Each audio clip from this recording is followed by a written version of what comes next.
Fonds, c'est avec Mara Dobrescu. Bonjour Mara. Bonjour. Analyste fonds chez Morningstar. Avec vous, on va parler des nouveaux fonds ESG notés par Morningstar, par les analystes de Morningstar. ESG pour environnement, social, gouvernance. Tout d'abord, qu'est-ce qu'ils représentent aujourd'hui ces fonds ESG en termes d'offres, de profondeur d'offres? On a de plus en plus de choix? Exactement, je vous apprends rien, ces fonds ne cessent de gagner en popularité. Cet univers est donc devenu très large, il y a beaucoup de variations au sein des approches ESG, si bien que la comparaison devient de plus en plus difficile pour l'investisseur. Et c'est justement à cause de cette complexité croissante que chez Morningstar, nous avons décidé en fin d'année dernière de lancer un système de rating pour aider les investisseurs à y voir plus clair, et puis les accompagner dans leur choix de fonds d'investissement responsables. Alors concrètement, ça ressemble à quoi ce système de rating, ce système de notes pour parler français? Oui, donc c'est une note ESG que nous appelons niveau d'engagement ESG, ou ESG Commitment Level en anglais. On l'applique aux fonds, mais également aux sociétés de gestion. Et c'est le fruit d'un travail qualitatif de notre équipe de recherche pour analyser en détail la manière dont les critères ESG sont intégrés dans les stratégies d'investissement.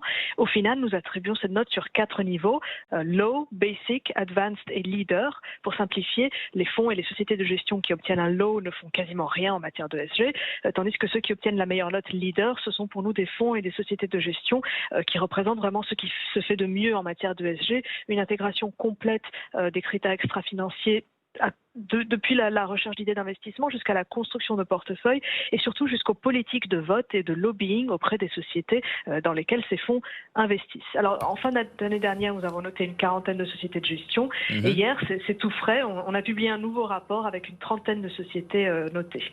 Alors justement, quelles sont les sociétés de gestion qui se distinguent dans ce registre en France, Mara? Alors dans ce nouveau batch, on a plusieurs sociétés qui sont bien connues des investisseurs français, Amundi, BNP Paribas Asset Management, HSBC Global Asset Management, 3 sociétés qui ont obtenu la note Advanced, ça veut dire qu'elles ont une intégration avancée de l'ESG sur une grande partie de leur gamme, elles sont bien armées pour mener à bien cette intégration et il y a aussi des politiques de vote qui sont vertueuses dans ces 3 cas. À l'inverse, parmi les sociétés notées low, on retrouve par exemple Franklin Templeton, une société qui, à notre avis, est au tout début de sa réflexion sur l'intégration ESG. Par exemple, il n'y a pas de système vraiment pour monitorer en quelle mesure les gérants de fonds prennent en compte ou non les critères extra-financiers. Et on pense que chez Franklin Templeton, il y a aussi une bonne marge de progression en matière de politique de vote et d'engagement avec les sociétés détenues en portefeuille. Alors après les sociétés de gestion qui se démarquent, quels fonds se distinguent en matière d'ESG?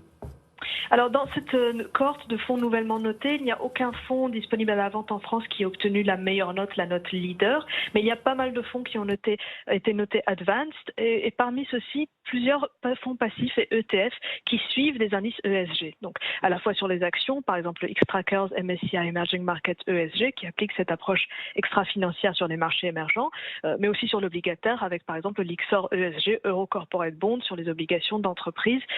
C'est des fonds qui investissent uniquement dans des sociétés ayant un comportement environnemental, social et de gouvernance de qualité. Il y a une vraie différence d'univers ici par rapport aux fonds classiques, donc un vrai impact. Et ça peut être un bon choix du coup pour les investisseurs qui souhaitent orienter leur portefeuille vers l'ESG. Merci beaucoup Mara Dobrescu, analyste fonds chez Morningstar pour cet éclairage sur les fonds ESG.